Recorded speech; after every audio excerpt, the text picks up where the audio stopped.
Estamos con el coronel del Ejército Peruano, don Marcos Hinojosa Requena. ¿Qué tal? ¿Cómo está usted? Bienvenido a Controversia TV. Gracias. Buenos días. Y lo has dado en el punto interesante que a veces no se aprecia. El general Francisco Miranda, venezolano, como lo has dicho, era jefe de la logia masónica y fue él el que puso al general San Martín en el Perú. Fue él el que lo retiró cuando San Martín quería formar al Perú como un protectorado de España. ¿Y a quién lo puso? A Bolívar, otro masón. Masones era Sucre, masones eran casi todos los generales. El óleo que el artista Hernández lo ha hecho y está de 1,10 m de largo por 1 metro de ancho.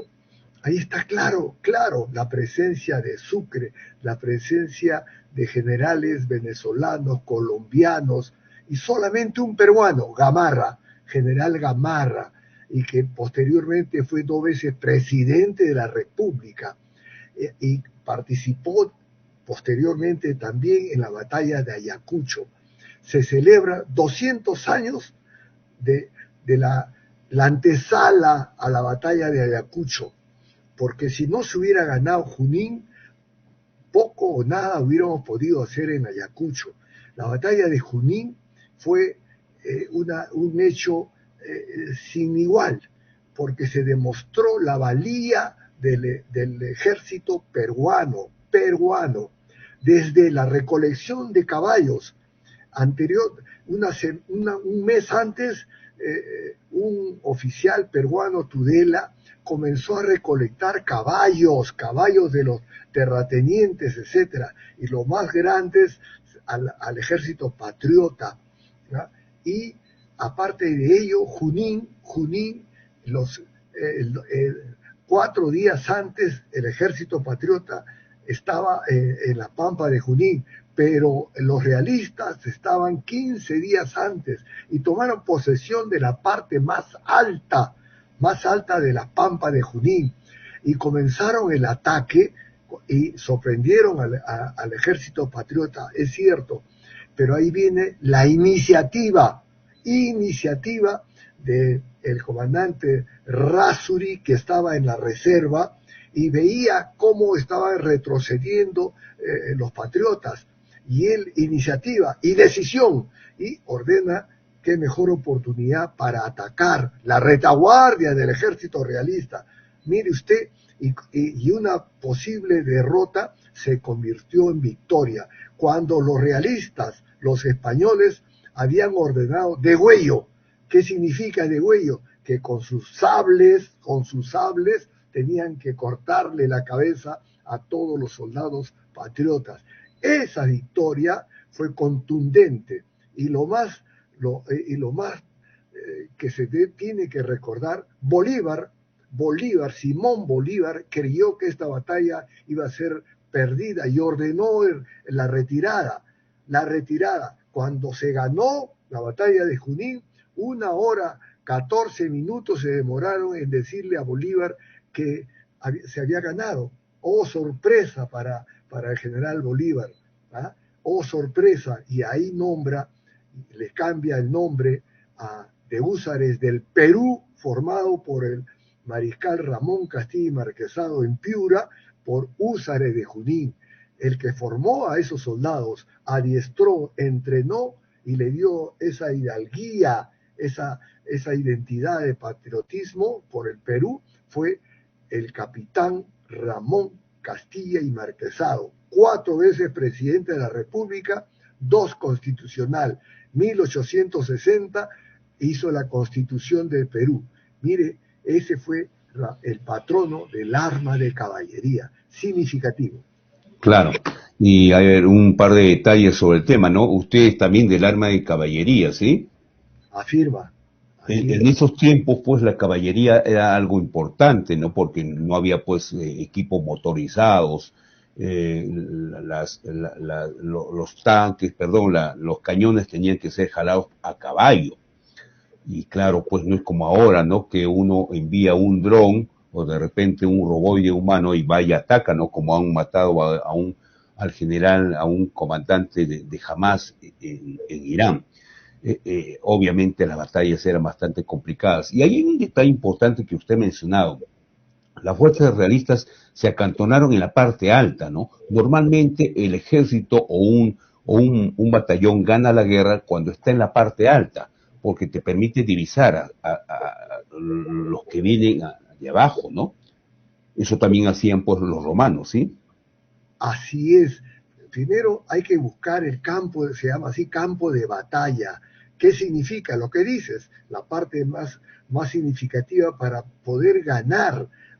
Y ellos buscaron la parte más alta porque ya estaban 5 días antes que el ejército patriota y nuestras fuerzas eran formadas por los mismos lugartenientes de la zona, quechuas, soldados peruanos de Lima, los caballos eran entrenados, les faltaba armamento, pero lo que sí tenían era un corazón de hierro. Por eso es que ellos combatieron en desigualdad de condiciones. Los realistas eran más que nuestros efectivos y lo que ya creían ellos que habían ganado se convirtió en derrota por una iniciativa de Errázuriz, ¿no? Y decisión sin que conozca Bolívar, el jefe que estaba comandando la fuerza, sin que conozca, y se atacó con la reserva que no había intervenido, la retaguardia del ejército español, y esto se convirtió en victoria. Y Ramón Castilla y Marquesado estaba en la cárcel. ¿Quién lo metió en la cárcel? Bolívar, porque el capitán Ramón Castilla era como líder, le ordenó Bolívar que entregue su sable de mando a un oficial colombiano. Y él no aceptó, le dijo, Auxía, entrego mi sable de mando. Y le volvió a decir, entregue, cambio de comando. Y él le dijo, Auxía, y lo mandó a la cárcel. Lo mandó a la cárcel. Fueron las damas limeñas que abogaron y permitieron que Castilla sea liberado. Y fue el primer oficial que intervino en Ayacucho, con Gamarra. Fue herido allí en la batalla de Ayacucho, y Gamarra, peruano, fue el que entró primero a la lucha en la batalla de Ayacucho, que selló Claro. la libertad de América. Ahora, don Marcos Hinojoso, uno se preguntará este detalle, ¿por qué es que los masones estaban, porque ellos auspiciaron, porque esto no era gratis, ¿no? ¿Quién iba a traer el armamento, la logística, los zapatos, el uniforme, el alimento? Porque ir a una guerra, pues no es 50 soles, ¿no? No es 1 millón. Y en esos tiempos más aún, porque las comunicaciones eran muy lentas, una carta hacia España duraba como 2 meses, entonces la situación era muy complicada. ¿Por qué los masones estaban interesados en apoyar la independencia de varios países en Sudamérica? Buena pregunta, fíjate, los masones, Francisco Miranda, el general venezolano, que después fue encarcelado por un detalle que posiblemente lo contaremos, ¿no? Ellos tenían la idea libertaria de América, pero lo dejaron al Perú al último porque nuestra tierra siempre ha constituido una riqueza en todo orden de cosas. Lo que mencionas, el oro, lo que mencionas, nuestra minería, el agro y el ingreso por el Océano Pacífico a América, Océano Pacífico, Brasil, Atlántico, y el Perú, América. Y ellos querían tener todo copado. Venezuela era comandado por un masón, por masonería, así como Ecuador, así como Argentina, y querían que también el Perú sea así. Pero sin embargo, el primer presidente peruano, Ribagüero, también era masón, que después hizo unas elecciones. Y Ramón Castilla fue 4 veces presidente del Perú. Bolognesi también fue masón. Alfonso Ugarte, Grau, masones, ¿no? Destacables porque ellos sí querían la consolidación de la libertad y que el Perú, caramba, efectivamente constituya un baluarte de democracia, un baluarte de desarrollo. Y así fue. Ramón Castilla ha sido considerado por Jorge Basadre, Jorge Modesto Basadre, que eran sus enemigos con Ricardo Palma de Castilla. Fue Ricardo Palma que le sacó el cañoncito, el debe haber, bromas de esa época, ¿no? Y Castilla deportó a Modesto Basadre a Chile, y cuando murió Castilla, Modesto Basadre lo consideró el mejor estadista de América. ¿Y cómo no va a ser estadista cuando Napoleón Bonaparte quiso ocupar México? Mandó 5.000 soldados con José Bonaparte, su hermano, que le decían Pepe Botella, porque era demasiado gordo y tenía una cabecita. Y Castilla mandó 4 barcos con 4.000 soldados ahí, como decir, si usted pretende, nosotros atacamos. Situación que obligó a los franceses a retirarse. ¿Ah? También, mire, ¿cómo no va a ser estadista cuando Ecuador quiso ser también protectorado de España? Mire tantas cosas que ha habido, ¿no? Y Castilla mandó fuerza. Acuérdate, la primera vez, la República Dominicana de igual forma, y Castilla en toda América era una autoridad y respetado. En 16 países del mundo, Estados Unidos, Argentina, Costa Rica, México, etcétera, está la esfinge de Mariscal Ramón Castilla y Marquesado. Otro detalle más: 10 años antes que Lincoln, el presidente americano, diera libertad al negro, Castilla ya lo había hecho. Liberó al negro, eliminó el impuesto que tenían los indígenas.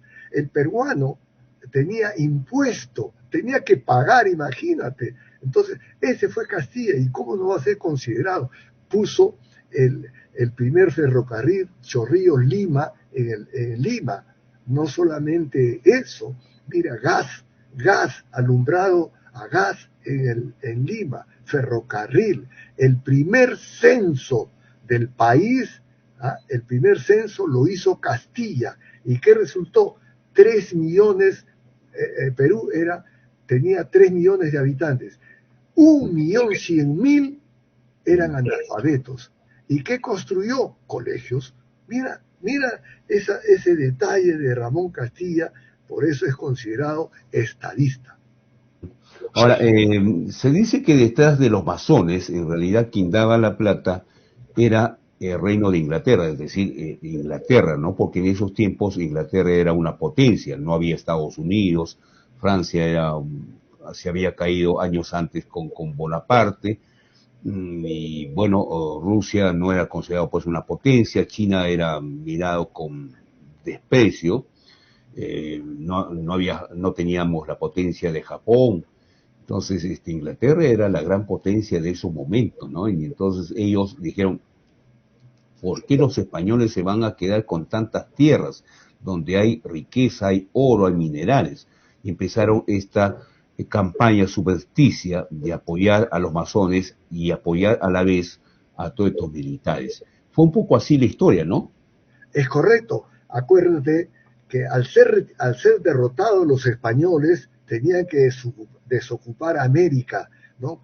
Que lo consideraban un botín, porque el oro, cuánto oro se fue a España, no solamente del Perú, de Bolivia, de Ecuador, y al ser derrotados iban a entrar ellos iban a entrar nuevamente a reinar en América del Sur, y querían que el Perú sea el baluarte de todo ese desarrollo inglés, situación que lo impedimos entrando,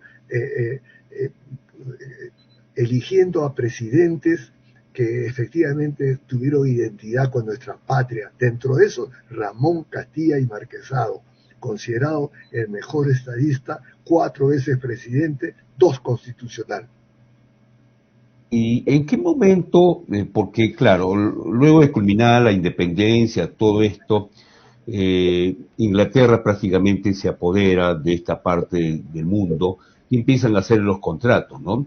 Los franceses también, ahí está el contrato Dreyfus, ahí está el contrato con la Petroleum Company, eh, pero poco a poco Perú hace una fricción y ya no tiene mucho contacto con Inglaterra, como sí lo tuvieron los chilenos con Inglaterra, ¿no? De hecho, históricamente los británicos han apoyado a Chile, incluso en la guerra de las Malvinas se ve con claridad cómo es que Chile apoya a Inglaterra y viceversa, y no apoya al país hermano que es Argentina. ¿Cómo ocurre esta figura un poco? No solamente Malvinas, acuérdate del salitre. ¿Quién quería el salitre? Inglaterra, para sus terrenos de agricultura. Por eso es que él fue el que dio e impidió. El presidente de ese entonces, Mariano Prado, ya había comprado la Covadonga, que fue para Chile, y otros acorazados más en en el mismo Inglaterra, ya había comprado, ya había dado el dinero, situación que después él fingió viajar allá y cuando vio que no iba a venir porque Inglaterra le cerró. No solamente eso, nosotros teníamos armamento que se tenía que prender la mecha y ya se había comprado 6.000 fusiles de retrocarga, ¿no? Y a Inglaterra. Y cuando fueron a recoger, se impidió. No solamente eso, también Bolognesi era artillero, viajó a traer cañones y Inglaterra le dijo que no, porque su cercanía con Chile para ingresar al Perú era notoria y posteriormente lo hemos visto, ¿no? En las Malvinas y el Perú siempre ha apoyado para que no suceda eso, pero se trajo abajo todo, todo lo que pretendía hacer Inglaterra con presidentes como Castilla, con presidentes como Cáceres, que también fue presidente del Perú, porque nuestra identidad estaba de por medio, así como el desarrollo agro, el desarrollo minero, el desarrollo educativo. 1.180 colegios hizo Mariscal Castilla en todo el Perú. Y no solamente eso, delimitó, por eso apareció Cajamarca, Loreto también como departamento y otros departamentos más, por eso es considerado un gran estadista por el mismo Basadre, situación que nos enorgullece a los oficiales del arma de caballería. Claro, y ahí hay también otro detalle, ¿no? Precisamente Chile nos gana la guerra, bueno, porque tuvimos fallas estratégicas y tácticas, pero también por otra situación. El armamento chileno era británico, era de Inglaterra, y nosotros no teníamos armamento, ¿no? Y claro, eso pesó para que nos ganara la guerra con Chile, ¿no? Quizás la cosa hubiese cambiado si es que nosotros nos aliábamos con Inglaterra, pero en fin, esa es parte de la historia, ¿no? El, un pueblo que se olvida de su historia está condenado a repetirlo. Mira, ya Castilla decía, si Chile compra un barco, nosotros debemos comprar dos. Mira esa visión geopolítica que tenía Castilla, ¿no? Y en la guerra con Chile, efectivamente, ellos tenían armamento mucho mejor que nosotros, cañones, nosotros, el Grau tenía el Huáscar y Independencia, ¿no? Y con ese Huáscar se atacó Antofagasta, apoyado por una compañía cepita de Cáceres, ¿ah? Y se atacó Antofagasta y se desembarcó en Antofagasta. Mira, con una sola que no era acorazado, que no tenía comparación con la marina que tenía Chile, ¿no? Siempre ha estado presente Inglaterra en el desarrollo de Chile, de este país. Ahora le debe arder en el alma porque Chancay y ojalá Marcona y Corillo dentro de años va a significar conjuntamente con Majes Iguas 2. Y si sale Tía María, caramba, nuestro desarrollo está asegurado. Por ello, Claro, es que ahora están preocupados ellos. Mira, claro, hace poco ha tenido una conferencia en Chile, preocupados porque el Perú va a tener Chancay, Marcona y Corillo también dentro de años y ellos no tienen ningún puerto. Y decían, nuestros barquitos van a ir a Chancay a recoger el abastecimiento que va a llegar de Asia, de China, de otros países directamente al Perú. Y nosotros no claro. hemos hecho nada. Barquitos decía a los que iban a recoger. Sí, y claro, ese es un detalle importante porque si nosotros hubiésemos ganado la guerra con Chile, Chile en este momento hubiese sido un país como Haití, porque toda la riqueza que tiene hoy Chile está en la parte norte, ¿sí? En Atacama, en Tarapacá, ahí están todas las mineras, y ahí también está el litio que seguramente de aquí a un par de años va a empezar a explotar el país sureño. Es decir, hemos perdido mucha riqueza simplemente por no tener una visión estratégica, ¿no? De defender esta parte del territorio que era peruano. Y ahora Chile es una, digamos, relativa potencia, ¿no? Bien, esa fue un poco la historia, ¿no? Por eso es que, claro, hay que tener siempre presente este tipo de cosas, ¿no? En fin, eh, oh, bueno, ya retornando a estos tiempos, ¿qué pasó ayer con la presidenta de la República y el ministro del Interior? Uno sufrió descompensación y la otra ni siquiera dio detalles de lo que es lo que pasaba en una fecha tan histórica. Así es. Un detalle más, mira, Piérola, cuando Mariano Prado se fue, y ahí en la carta, en el artículo anterior de la carta que mandaba Bolognesi a su esposa Josefa, ¿no? Le decía, ¿no? Donde los políticos que se fueron, Mariano Prado, ¿no? Y los políticos que quedan, nos han metido en este problema, Piérola. Piérola entró y fue presidente de la República y mucha gente se olvida que él era asalariado de la Dreyfus. ¿Y la Dreyfus de quién era? De Inglaterra. Asalariado de la Dreyfus. Belaunde, cuando estuvo en el primer periodo, quiso ponerle a la moneda peruana la esfinge de Piérola. ¿Ah? Y muchos estudiosos políticos de ese entonces le hicieron recordar lo que significó Nicolás de Piérola, este enano que era asalariado de la Dreyfus. Por eso, cuando Cáceres y otros oficiales de carrera le dijeron que era el momento propicio cuando chilenos llegaron a Lima y se emborracharon, violaron, hicieron lo que diablo le dio la gana con Lima, era el momento Cáceres que dijo, ataquemos, y Piérola le dijo no, y lo obligó a retirarse. Piérola, traidor. Claro, sí, Piero es un traidor, yo no sé por qué se le hace muchas pleitesías a este señor y justamente nosotros le ganamos a Chile porque Chile ya estaba en Lima, fíjense hasta dónde había llegado Chile y fue gracias al Brujo de los Andes, Andrés Avelino Cáceres, que se internó en la sierra y desde ahí hacía esta especie de guerrillas, ¿no? Lo que hoy día hace Sendero Luminoso, atacaba y desaparecía. Por eso le decían el brujo de los Andes, ¿no? Atacaba y desaparecía. Esa es la táctica incluso que se empleó en cierto momento en China, ¿no? Los comunistas emplearon esas tácticas, ¿no? De atacar y desaparecer inmediatamente, ¿no? Para evitar confrontación, porque obviamente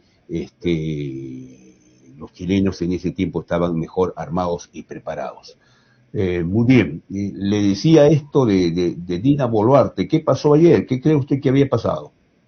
Mira, él estuvo su premier y, y que no contestó a la prensa ante una pregunta, y ella decía por causas y ha mandado un comunicado de fuerza mayor, de fuerza mayor.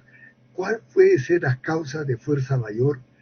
que no esté la presidenta, toda la vida los presidentes van a Junín, a la pampa de Junín, porque significa la antesala de la libertad de América. Si el Perú no caía, América no caía. Entonces, pero no fue, habría que pensar que por enfermedad, por la altura, porque al ministro del Interior sí le ha dado se ha descompensado 4.100 metros de altura. Hay que pensar también que está con miedo de que lo vayan no solamente le vayan a jalar el pelo, pero para eso, 1 kilómetro antes, la Fuerza Armada y la Policía Nacional impidió que ingresaran los lugareños de la zona, ¿no? Habría que pensar todas esas cosas, pero tenemos que criticar porque una presidenta o un presidente de nuestro Perú está obligado a estar. Por eso nosotros decimos un pueblo que se olvida de su historia, y Junín es historia, está condenado a repetirlo. Es lástima. Bien, sí, pues no hay una explicación valedera, ¿no? Y el caso del ministro, Junín queda a 4.000 metros de altura. ¿Usted ha estado por ahí? Así es, mire, hace un frío, no solamente estamos ahí, estamos en el tripartito. El tripartito está a 6.000 metros, 5.000 y tantos de metros de altura. Es la frontera entre Chile, Bolivia y Perú. Ahí hasta el pensamiento se congela. Realmente hace un frío, pero los soldados, caramba, nosotros, al oficial peruano y también a la policía, nos mandan a un sitio, nos cambian y no decimos no al día siguiente. Y el caso más palpable es cuando lo han entrevistado al general Quiabra, director del colegio de la Escuela de Infantería, y le ordenan: usted mañana está en el PB1, puesto de vigilancia número 1, y al día siguiente estuvo, porque así nos han formado a nosotros. No nos preguntamos: ¿y a dónde el colegio de nuestras hijas? ¿Y cómo hará nuestra esposa?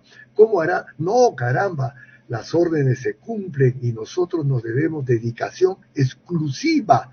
El 28 de julio, el desfile de dos regimientos de personas que han sufrido en la guerra del terror, en combatir al terrorismo, lisiados, ¿no? Y en la marcha de los oficiales con una pierna, una prótesis. Mire, eso denota, y el aplauso de los señores policías en todo el desplazamiento de estos soldados, de estos oficiales, como saludaban, porque se llama identificación. Así son también la policía.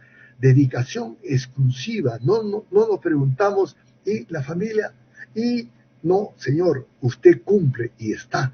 Por eso es que si no preparamos a nuestras Fuerzas Armadas y Policía Nacional, que debemos ser la seguridad del desarrollo y del Perú, caramba, no le damos tecnología, no le damos el armamento necesario para que investigue, inteligencia, no vamos a poder combatir a la minería ilegal. Está demostrado que es la que más ingresos tiene que la formal, inclusive, y va a ser un peligro, así como el narcotráfico.